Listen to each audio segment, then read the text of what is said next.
Keely. Hello everyone, I'm Javier. And welcome back to Steeped in Lore, where we sip tea and steep ourselves in stories that blur the lines between history and hauntings.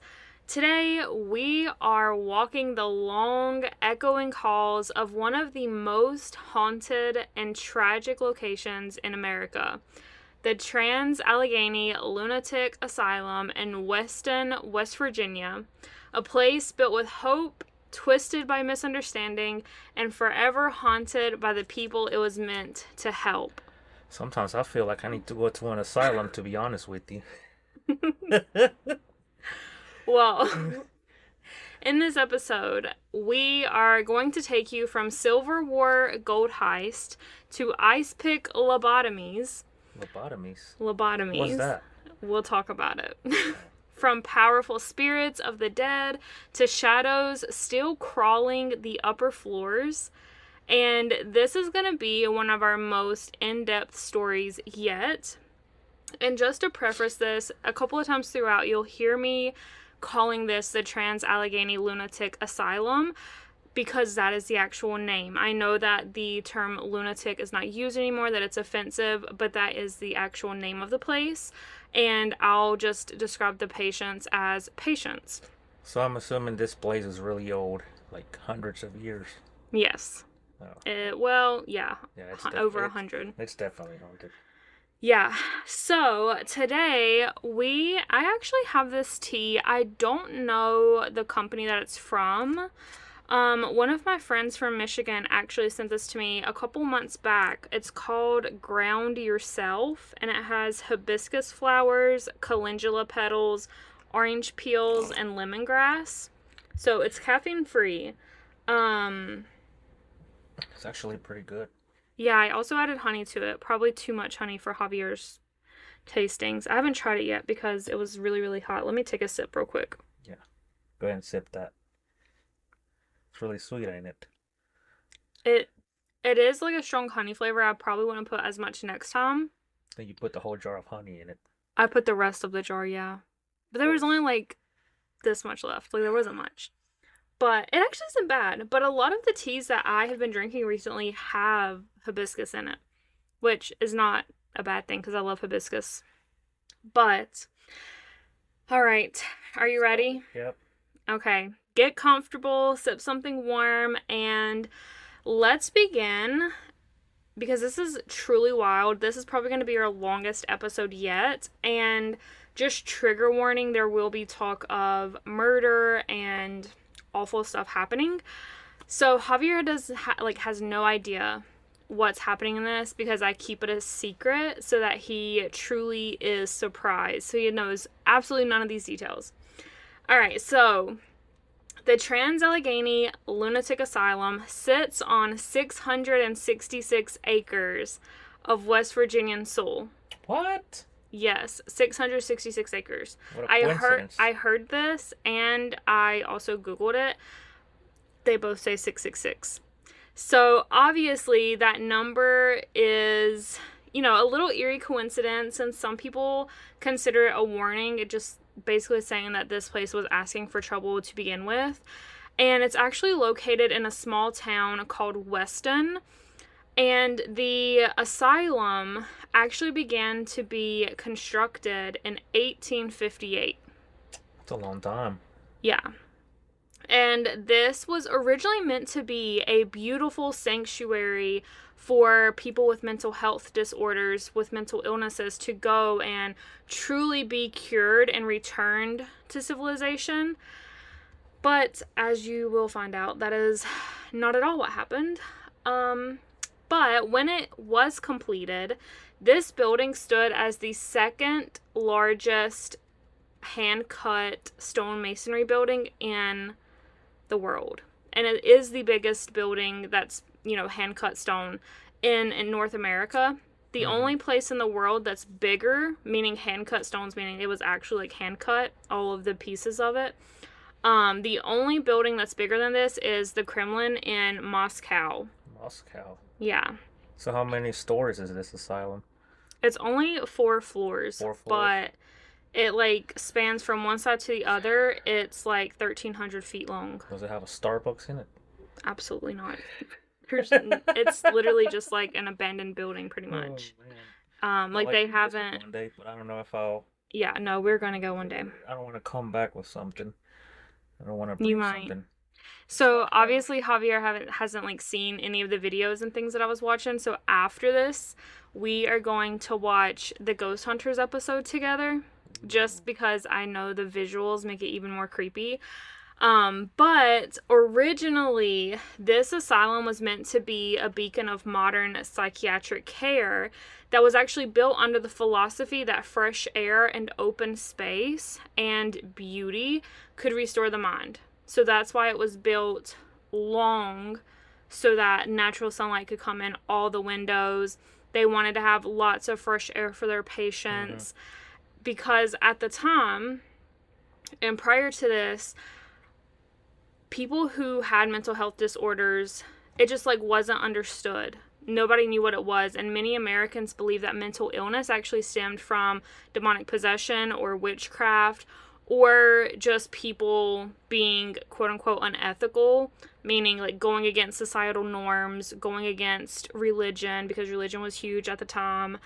Um and the supposed treatments that were actually not treatments at all reflected these beliefs because the people were essentially chained to walls, subjected to ice baths, starved, shocked, bled, So they were and being tortured. yeah, literally they were being I thought tortured. this place was meant to have like peace and. Yes, this place was meant to be like that beacon of hope when all of this other horrific stuff was happening. So basically, during the Age of Enlightenment, which I don't know if you remember that from high school, I do, there was a reformer named Dorothea Dix. So she starts fighting back against this like cruel, injustice, inhumane treatment of people with mental illnesses. And Dorothea actually dedicated her life to exposing these horrific conditions. And she even wrote, this is a quote, quote, I come as the advocate of helpless, forgotten. Helpless.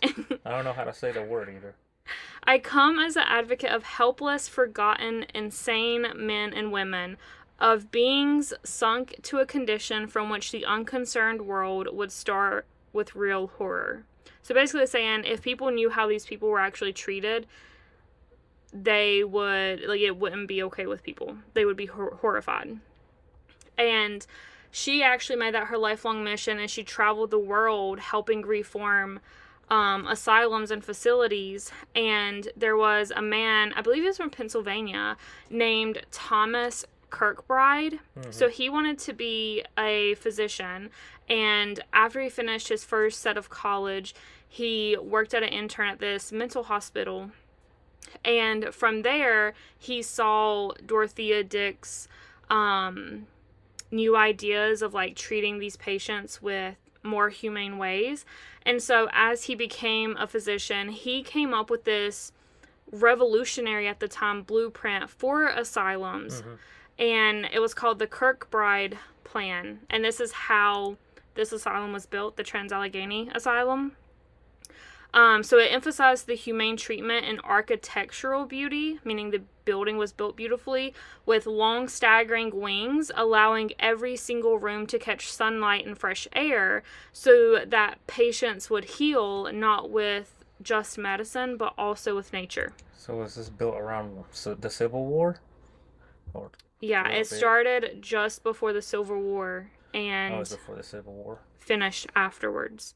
So the whole idea of this place was a beautiful one, but it was very quickly corrupted.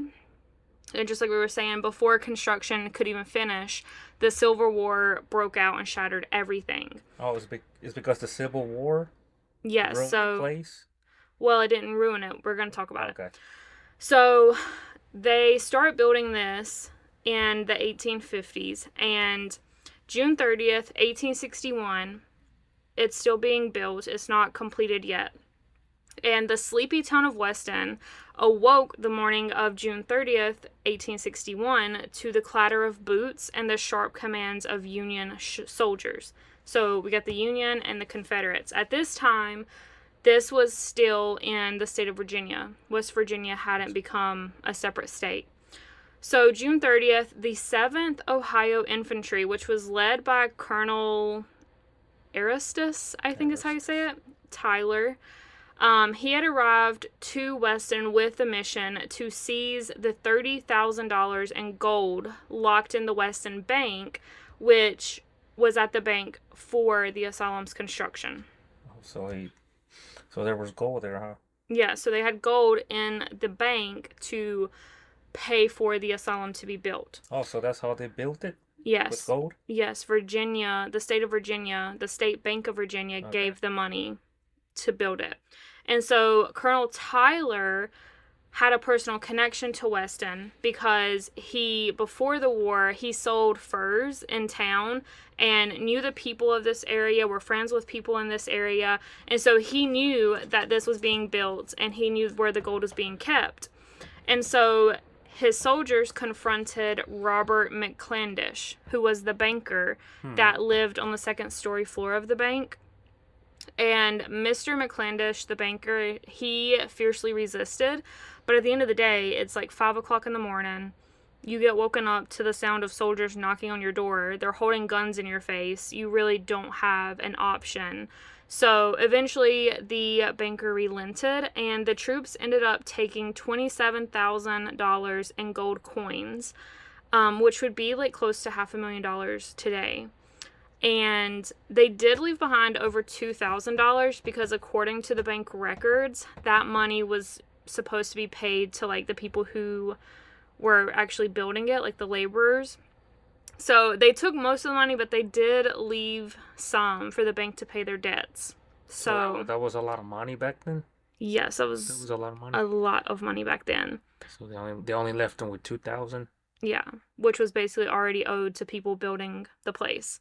Okay. So the gold that they took helped fund West Virginia separating itself from Virginia. Because Virginia was part of the Confederate, the people in this West Virginia area wanted to be a part of the Union, and West Virginia officially joined the Union in 1863, literally the same year that this money was taken.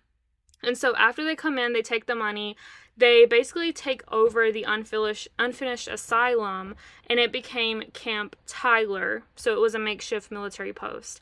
And it changed hands and housed soldiers and even served as stables in like the main building. And people say that when you go today, you can still feel the heaviness of the war, and certain parts you can hear or see the soldiers like marching down the hallway. What, you can see the soldiers? Some people say they've seen soldiers in the hallway? Yeah. And so after the Civil War was over, they just picked up where they left off and started building the asylum again, and eventually it was finished and became operational. And for over a century, it was the lifeblood of Weston. Like, most people in the town of Weston worked at the hospital, at the asylum, and it was a very, very big part of their economy. And when it closed in 1994, it really devastated, and they're still feeling the impacts of the hospital closing down. So they're still having economical issues after it shut down? Yeah, like that was a huge employer. Like, a lot of people that lived in Weston worked there. Sure, they had a good reason to shut it down, don't you think? Yeah. So that's kind of the backstory of the hospital, the asylum, and originally it was only designed to house 250 patients, which at the time, as big as it was a good number that was very manageable. But over the years, the term mental illness kind of just became a catch-all diagnosis, and really whenever families didn't want family members anymore, or husbands got tired of their wives, they could just use the asylums as basically a dumping ground. And soon the number... so messed up. Yeah, it really is. Wait until you hear some of the reasons. But it went from 250 patients being the limit to it then skyrocketing, and at its peak, it had 2,400 patients. So you're going to put me in asylum when you don't want me? Well, not anymore. It doesn't work like that. But back then, you could have put me in an asylum. So in the 19th century, what qualified as quote-unquote insanity was very, very broad, and women in particular were at risk for being institutionalized for nothing more than just speaking their minds. So, Just to speak her mind. yeah, a strong-willed woman, a widow, or even a woman that was suffering with postpartum depression could be locked away for the rest of her life. Just what? Yeah. Uh, So there's like a document where you can see the reasons why people were admitted to the hospital from like 18 like in the 1800s, and these are real reasons why people were committed to the asylum. was some of those reasons really dumb and Yes. stupid? Asthma. So if you have Asthma. asthma, which is a respiratory issue, you could be committed. If you had epilepsy, which is where you have seizures, you could be committed. If you had hysteria, grief, if you were diagnosed with egotism, which is basically where you're just like really cocky and really arrogant and you talk about yourself a lot, people were admitted for that. I've never heard that word before.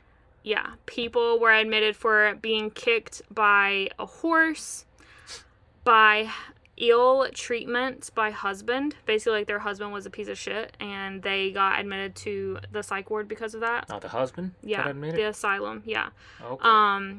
If you were jealous, if you got caught masturbating, if you read too many books, if a woman read too many books, they could be like that is a legit reason why a woman was admitted. What was the name of the... Just because you read books? Yeah, that's literally the reason. Reads too many novels. Oh. And even laziness. If someone thought you were lazy, you could be admitted into this asylum.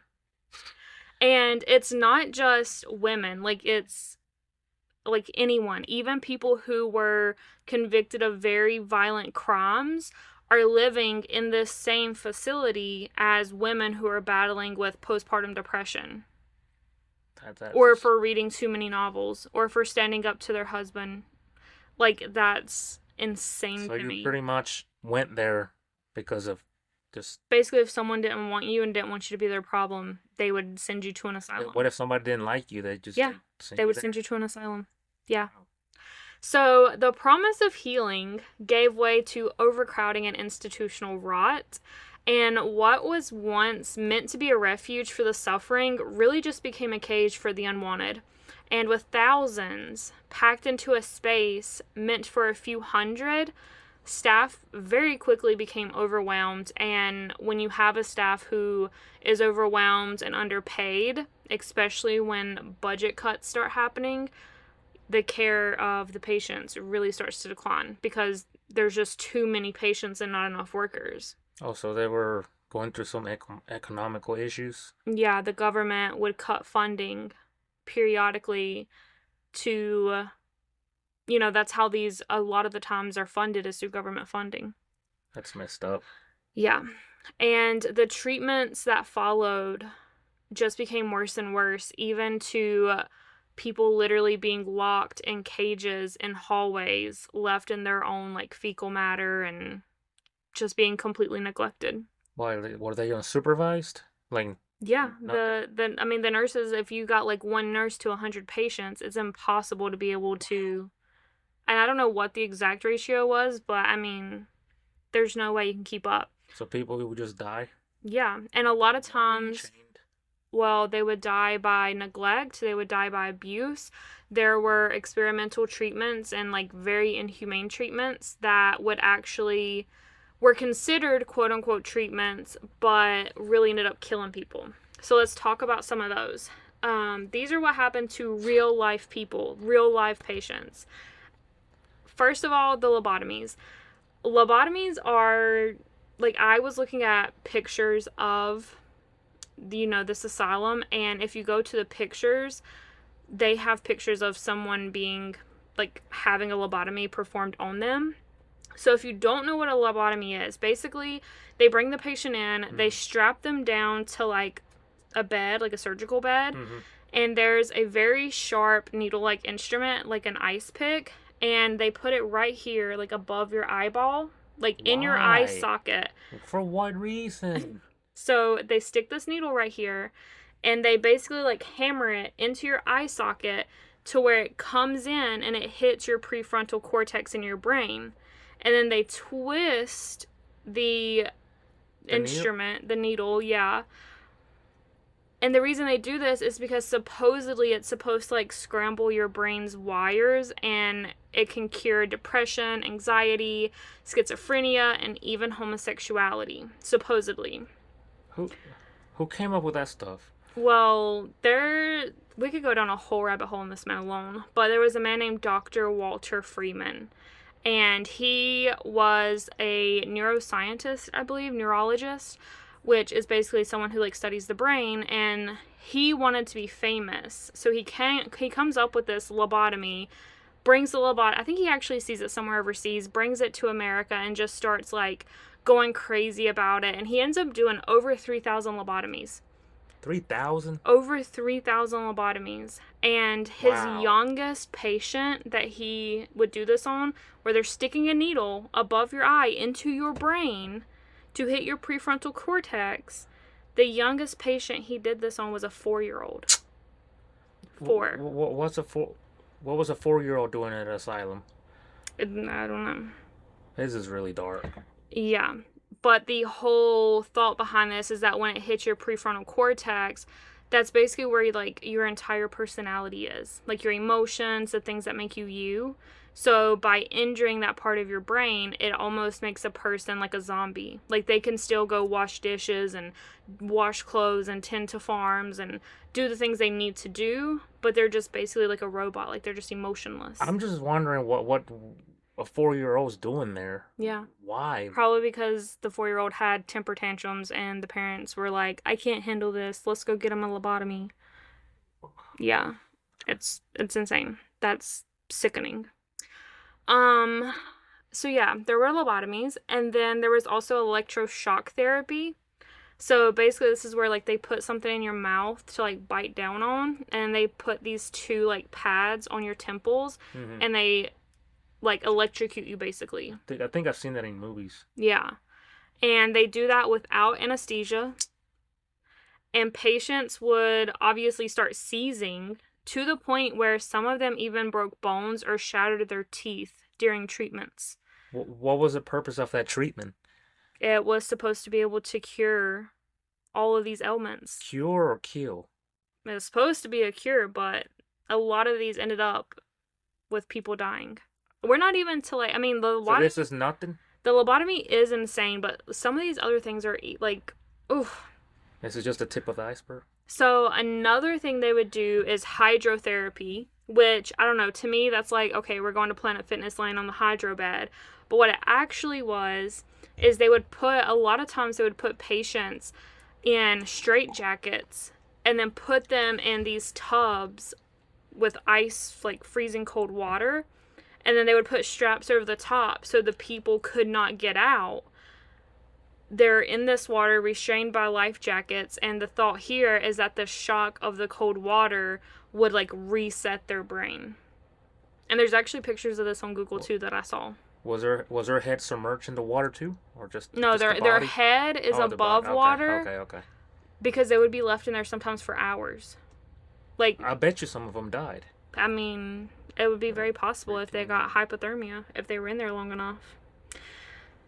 And then another thing they would do is insulin-induced comas. So basically the doctors would inject patients with insulin until they slip into a coma. Sometimes they would do this every single day. Sometimes they would give them too much insulin and they would be in comas for like up to 2 weeks. Sometimes they would put too much insulin and it would kill the patient. Like, just to give you a spoiler alert here, there were over 3,000 people that died in this asylum. Wow. So when we like, no wonder this is like one of the most 3,000? haunted. Yes. Over 3,000 people are reported to have been, that's like murdered, killed by doctors, natural deaths, like all of the above. But I want to bet not a lot of these people are dying of natural deaths at old age. 3,000. Yeah. So the last method that we'll talk about, the last like treatment, supposedly. Treatment, yeah. Yeah. It's called the metrazole therapy. So this is like another form of shock therapy, but instead of being like electrocuted, they would inject you with this substance that would cause very extreme and violent seizures. And so they're injecting you with like this poison, this medicine, and causing these violent seizures. Patients would tear muscles, break bones, and even die getting this quote unquote therapy. Just, I don't know. I think the whole thought process with all of these treatments is, oh, if we can just like fuck up their brain enough, maybe it'll cure them. So they're just trying to reset your brain. Yeah, like the brain has a reset button or something. But how did that work? I mean, I don't... It worked by thousands of people dying across the world. Because this wasn't like just here in this one asylum. This happened all over the world during this time period. So they kept doing it even though people were dying. They just kept on. Yeah, if they would even have like one or two people that were quote unquote successful, they would just shout from the rooftops, "Woman cured, this person's cured, come get a lobotomy." Like, I think even at one point, Dr. Walter Freeman, he didn't only work at this asylum, he worked at like his own office and stuff, but at one point there were like women voluntarily going to him to get lobotomies because they wanted to be cured. Or they just not. They were that desperate that they wanted to be cured that they would have a needle jammed into their brain through their eye. Was there any suicides in here? I didn't come across any suicides, but there were a lot of murders. So basically, this is awful. This is horrific. And by the 1950s and 60s, the public was actually beginning to see behind the curtain. So journalists would go in, do like undercover missions, and expose the inhuman conditions by taking photos and basically publishing those photos. And some of those photos showed patients sleeping on the floors, being completely naked. That's horrible. Being drugged, like you could very clearly see that they were drugged, and even just screaming. Like, imagine how haunting, like opening up the morning paper and there's a picture of someone like chained to a wall or laying in a cage in the floor, and they're just like screaming and naked, and they're human beings, not probably animals. Like beaten up. Yeah, it's honestly makes me sick to my stomach. And the lady that I talked about towards the beginning, Dorothea Dix, that made it like her life's purpose to advocate, she actually advocated so much and had seen so much that she ended up admitting herself to an asylum that she had helped reform. I believe it was in New Jersey, but don't quote me on that. She did it on purpose? No, like she just seeing all of the abuse and all of the conditions messed with her mental health, and she ended up checking herself into an asylum that she had helped reformed and that she knew treated their patients good, and she ended up living there until she died of natural causes. Oh, so that messed her brain up? Like, yeah, seeing how these people were treated messed her up that much that she committed herself and stayed there until she died. Yeah, that's insane. That just goes to show you how haunting this actually is. And basically by 1994, after years of deinstitutionalization and government reform, the asylum finally closed its doors. But the trauma remains, and it is deeply etched into the walls and whispered through the halls.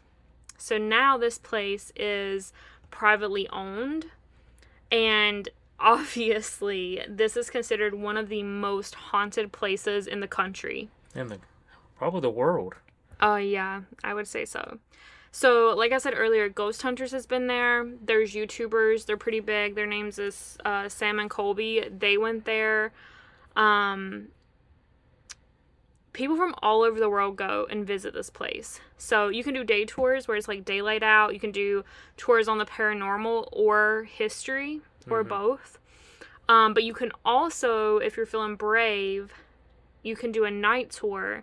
And if you're feeling really brave and you want to do ghost hunting yourself, you can actually rent the place for the night. Rent the place for the night? Yeah, so you have free access to the entire property for the night to just explore, ghost hunt. They do have like one worker there, but they like stay separate. They're just there for emergencies. So you can rent the whole asylum to yourself. Yes, and you can sleep there. You can spend the night there. Oh.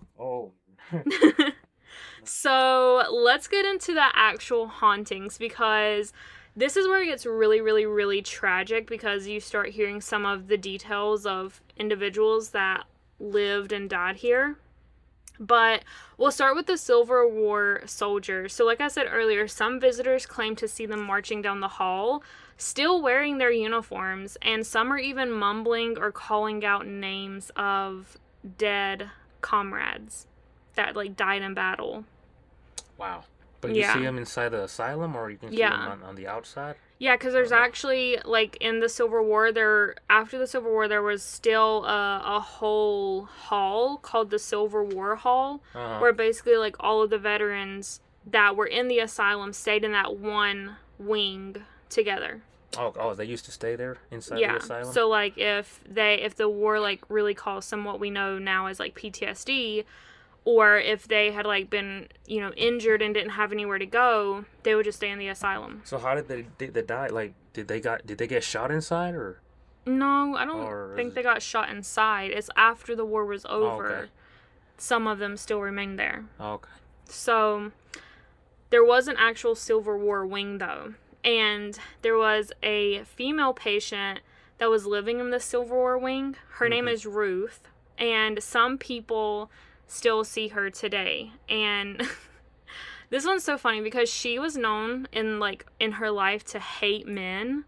And so I'm like, girl, why did they put you on the Civil War wing where it's like basically all men? So did she kill them? No, she didn't. She didn't kill them. But she was just known to hate men and just not want to be around men. And so, like, today, people report that she throws objects at male visitors. Oh, I'm not going. Who are in her wing for too long. So if you go in her wing and she does not want you there, if you're, like, near where she lives and you go in there and you don't leave when she wants you to leave, she'll, like, throw shit at you. Like what? I don't know. Like, there's all kinds of different debris. Is there videos on it? Yeah, we can find some. Like, there's all kinds of different videos that you can watch. So Ruth, she's pretty chill. She just doesn't like men, which I feel like if I lived out the rest of my days in the Civil War wing, I probably would throw things too. Like, rocks? So the next ghost is a nurse whose name is Elizabeth, and she is said to roam the halls in silence. So people will catch her out of the corner of their eyes, like they'll see her figure walking down the halls, but no one has heard her speak. She doesn't speak or interact with people, but her presence is very unmistakable. So she'll just don't say nothing to you? No, she'll just like walk right past you. So some people think that she is still a nurse in her afterlife, that she's still going from room to room caring for patients. So she's like, I got things to do. Don't bother me. I'm already overworked as it is. Which, girl, go take a break. Go to the light. Nobody deserves to be working in the afterlife. You gotta be brave to go here. I want to go here. So the next tragic ghost. Don't bring nothing back with you. Sure. The next tragic ghost, a lot of the times they're called Jesse, but I also saw the name James. So Jesse or James, depending who you ask. This person actually died of a heart attack while taking a bath. So he's not very, evil. He doesn't really bother people. Most people just see him standing near the bathroom or even lying in the tub. What? Where he passed away at. Oh, hell no. I mean, but he's not bothering anyone. Well, but still. I feel like out of all of the ones we've covered so far, I would probably want to see Ruth. I would die laughing if Ruth threw something at you. That would just be so funny to me. But then I feel like Jesse or James, whatever his name is, I feel like he's pretty chill. He's just like, yeah, I'm just chilling in the bath. I'll ask him if he wants a mimosa. Would you like a mimosa? So, getting into like one of the more tragic stories that involves a child, so just a little trigger warning. You have this little girl, she's honestly probably the most famous ghost from the asylum. Her name is Lily. Lily? Yeah. Was she a patient there? No. So she was actually born inside the asylum. So the story goes that her mother was admitted to the asylum without realizing that she was pregnant. But because she was in the asylum, she had to give birth in the asylum, and she actually passed away during childbirth. But her daughter, Lily, lived. Yeah.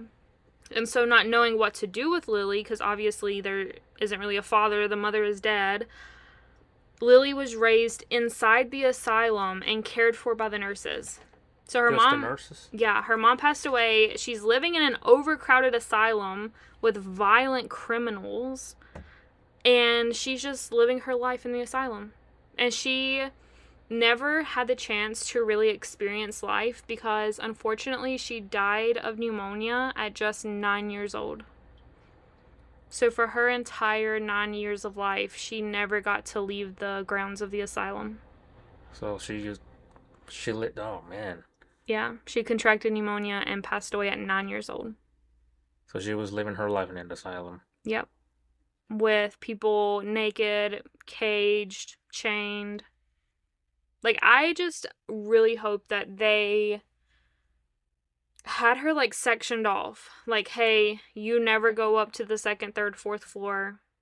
Because the higher up you go, the, like, more evil it gets, essentially. Has there been any investigators or people has done cleansings in this place? I don't know.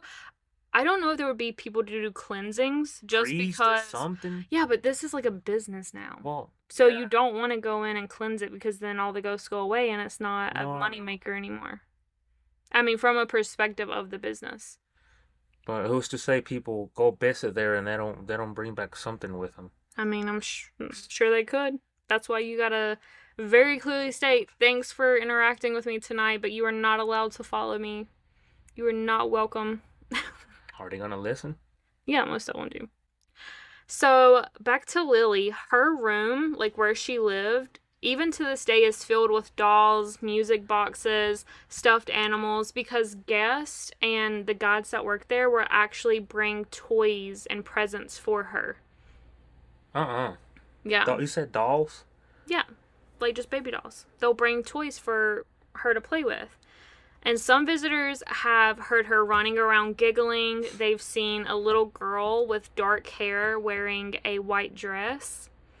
And a lot of people have actually said that when Lily, quote unquote, is present, that the energy feels really dark, like someone's watching them. I mean, I bet. Yeah. And I was actually watching a video where they were like ghost hunting, like they were investigating in this asylum, and just by like the questions they were asking, like they asked like who's in here with us, and a male voice said Lily. Male?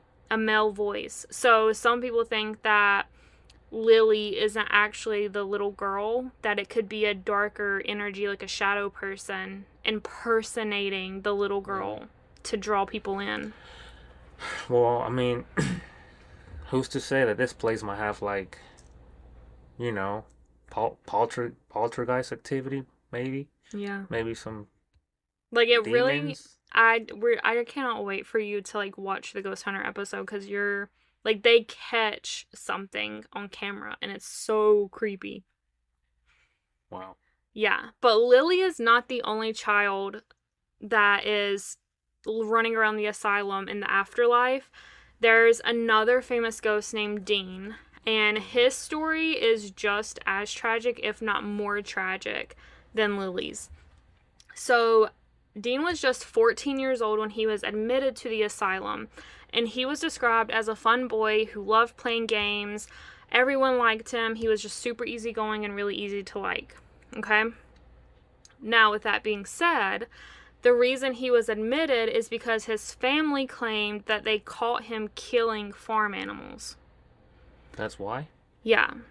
So, thinking that, you know, because a lot of like serial killers today, like we know that they torture and murder animals for fun. So, they saw that as like a red flag.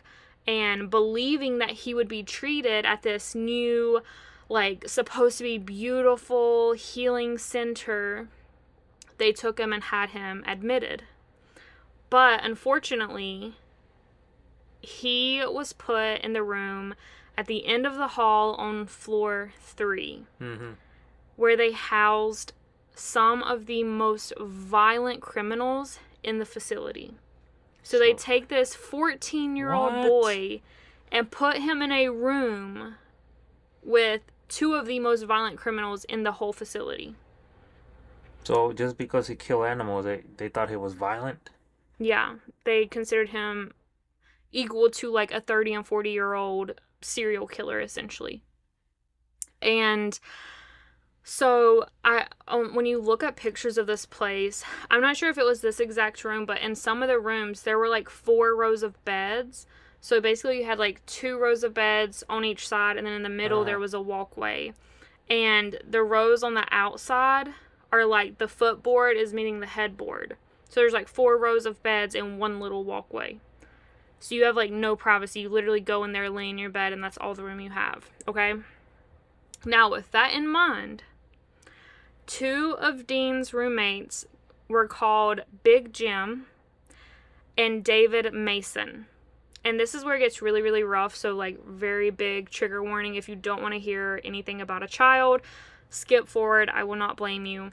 Because it is said that Big Jim and David tried multiple times to hang Dean with bed sheets, to like tie a noose around his neck and try to kill him by hanging him. But after several failed attempts at hanging this 14-year-old boy, they decided to force his head underneath the bedpost. So they lift the corner of the bed up, put his head underneath the bedpost, and then while one person holds him down with his head under the bedpost, the other gets on the bed and begins jumping on the bed. Oh, hell no. Until the force from the bedpost coming down on him kills him. Yeah. Yeah. That's how he died? That's how 14-year-old Dean died.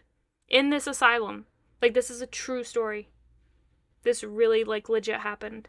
So did they put, like, his head underneath the... They lifted the corner of the bed, held his head, like, the bedpost was, like, right here on his temple. Okay, on his head?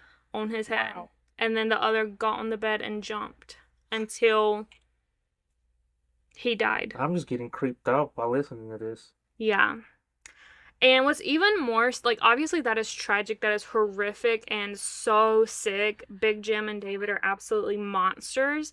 But what's worse, in my opinion, is Dean, Big Jim, and David are all said to be spirits that still roam around the asylum. That will hurt you? No, I don't think, well, I'm not going to say they won't hurt you. Dean will not hurt you. So Dean is, like, reported to be a very timid ghost. Like, he doesn't really like to interact. But anytime Big Jim or David's spirit enters, Dean will disappear. So it's like they're still torturing and tormenting him in the afterlife. So, like, if I could go and set any of these ghosts free to the next life, I'm going for Dean. Because he is literally just living in a hell. Like, his afterlife is like a literal hell. He's being tortured and tormented by the 2 men that murdered him. That's so sad. This place. Yeah. I don't even know what to say. Yeah.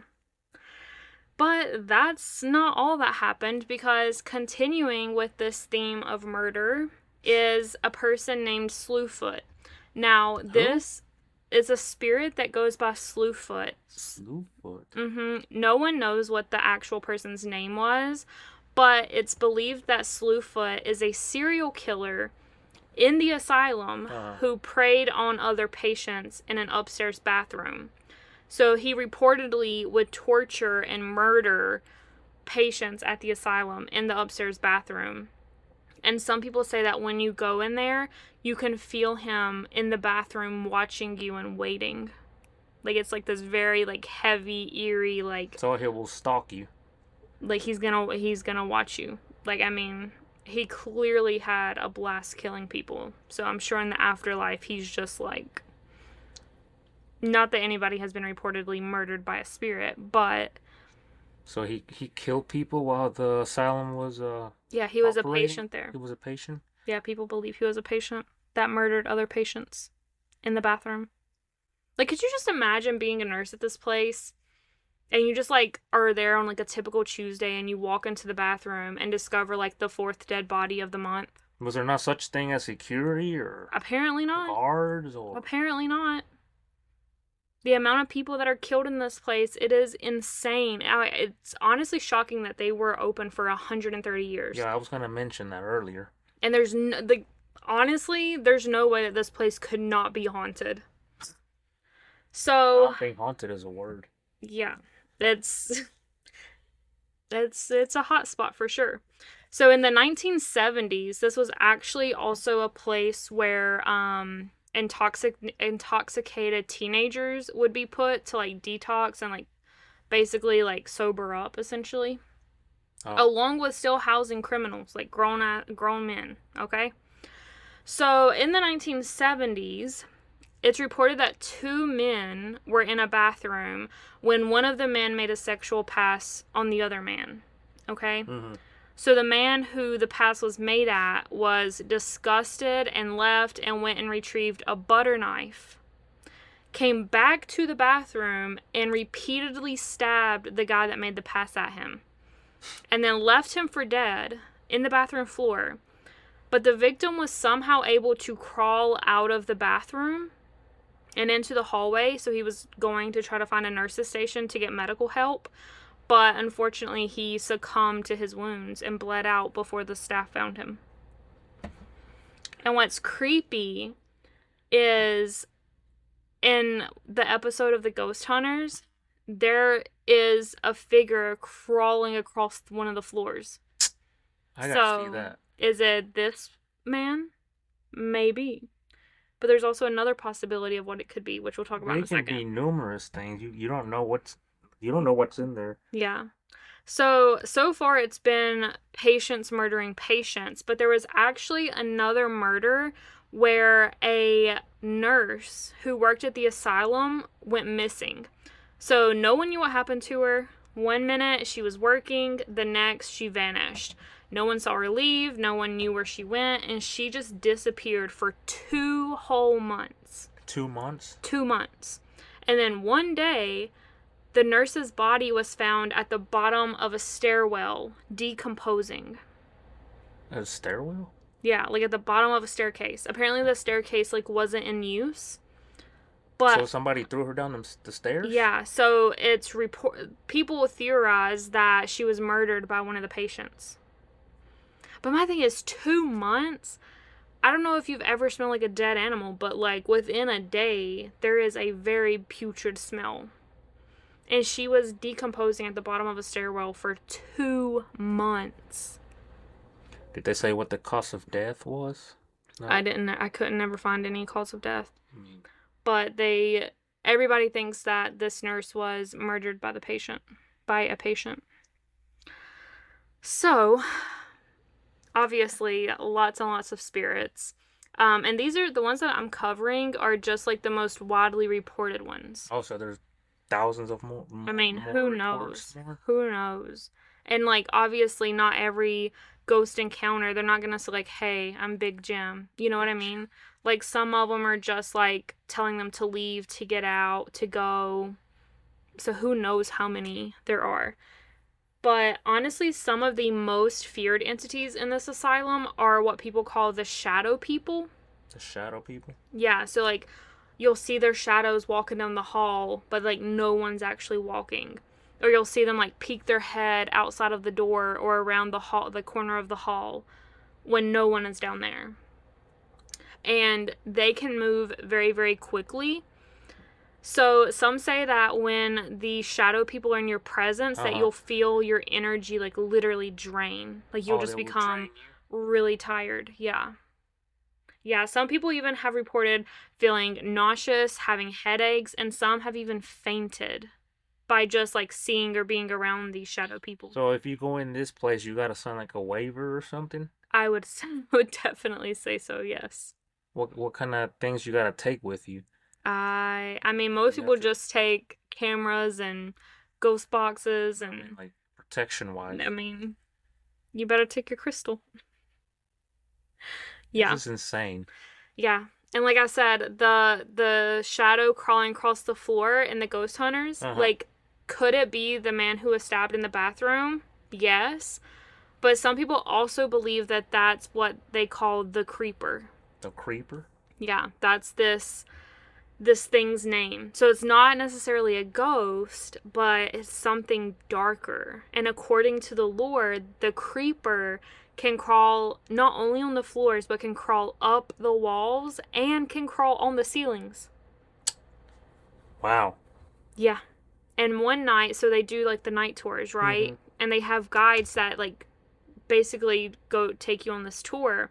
And one night, a guide saw the creeper standing all the way at the end of the hall in front of a window and said it was just standing there rocking back and forth like this. Do they get paid enough to do this? Because Probably not. No, but like honestly, some of the guides that I were watching and like these YouTube videos and stuff, they love it. Like they'll talk to them. They'll be like, "Oh yeah, this is Charles and Larry. This is Charles and John. Hey boys, if y'all are good and you give them a lot of, ghost readings tonight, I'll bring you a pack of cigars on when I come back Monday." Like they eat it up. They love it. Yeah. They're like, "Oh, you get used to it. It doesn't bother you after a while." also they'll just become friends with the ghost. Mm-hmm.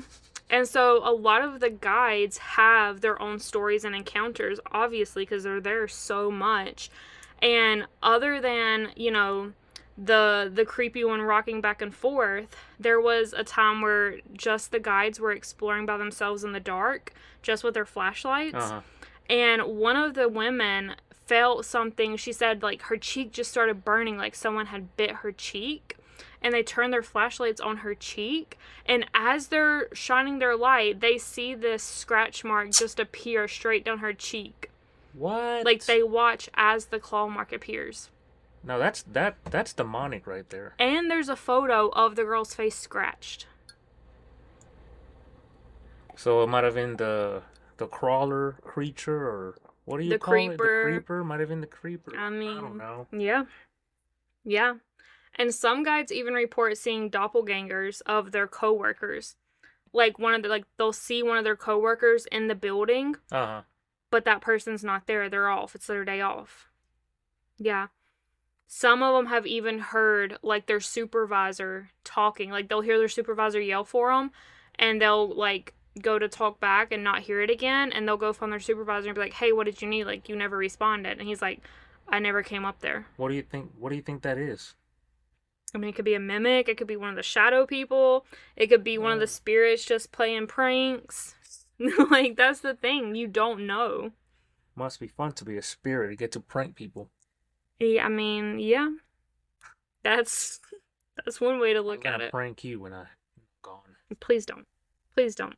Because I will definitely sage you in a heartbeat. Not sage you, but you know what I mean. Get that Palo Santo, hire a priest, sprinkle some holy water. We'll do it all. And one of the things that was the creepiest to me is they found a poem that was written by a former patient. Okay? So it was a poem written by a former patient, and I'm just going to read it to you. Go ahead. And then you can decide. To Okay, this is the exact quote. "I found people did not have any souls. I went to the Sly Man.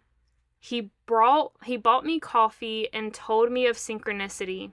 He said, I can be in 2, 3, or more places at the same time.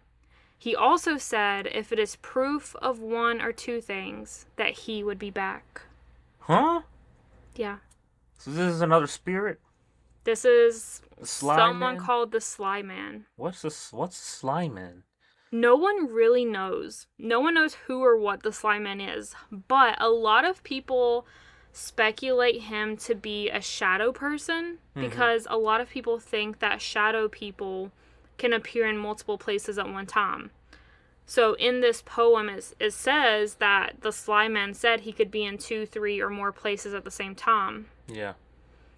So maybe he's a shadow person. It has to be. Yeah. But that's really the main ones. Lily, Big Jim, the shadow people, the creeper, sometimes Ruth, sometimes Nurse Elizabeth. It's really sad what happened to the 14-year-old. Yeah, it really is. Like, that really was the most gut-wrenching part of what I came across. Yeah. So, if you were to go here, if I could convince you to go, which spirit would you want to see? Like, if you had to pick one, if it was like a choose your own adventure, which one would you want to see? I definitely don't want to see the one that hates men. Ruth? No. I would rather see Ruth than almost any other one of these. Because what's the worst she could do? Throw a shoe at you? I'll say the dude in the bathtub. The dude in the bathtub? The Jesse? Yeah, Jesse. I'm sure he'll... I don't know. I would really want to see just Dean. Stare at me. I mean, I'll wave at him. I'm like... I think it'd be cool to see Dean. And just help Dean go to the afterlife. You go right ahead. Go rest in peace, Dean. You didn't deserve that. Go live your best life playing games. I'm pretty sure there's more ghosts than those. We should, like, if we go, we should, like, rent it the whole night and, like, take games and stuff to play with Dean and Lily all night.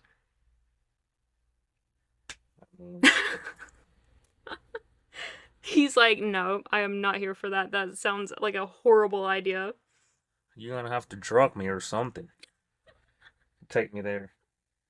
Well, even though we're making, like, light of it now, the truth is that at its peak, more than 2,400 souls were trapped inside these walls.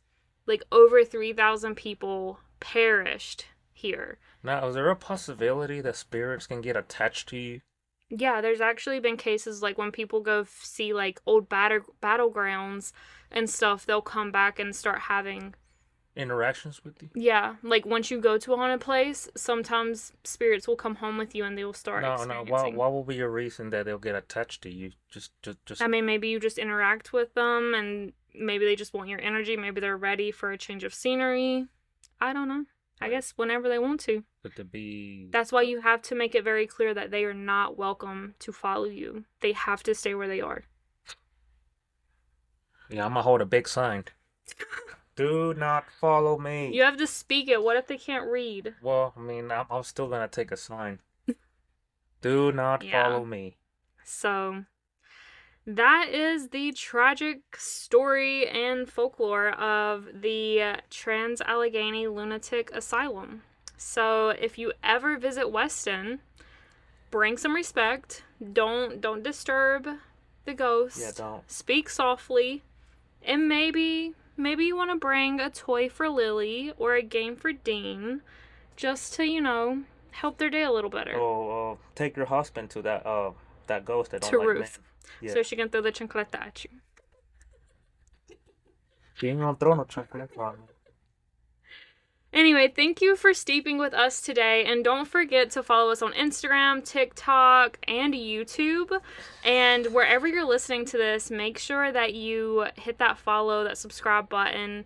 And if this episode gave you some chills, maybe share it with a friend who also likes this, who like this spooky, creepy, paranormal type of stuff. They did give me chills, to be honest with you. Yeah, you're gonna have nightmares tonight. Thanks. So until next time, stay curious, sip something warm, and if something is watching you in the darkness, maybe just let it stay unseen.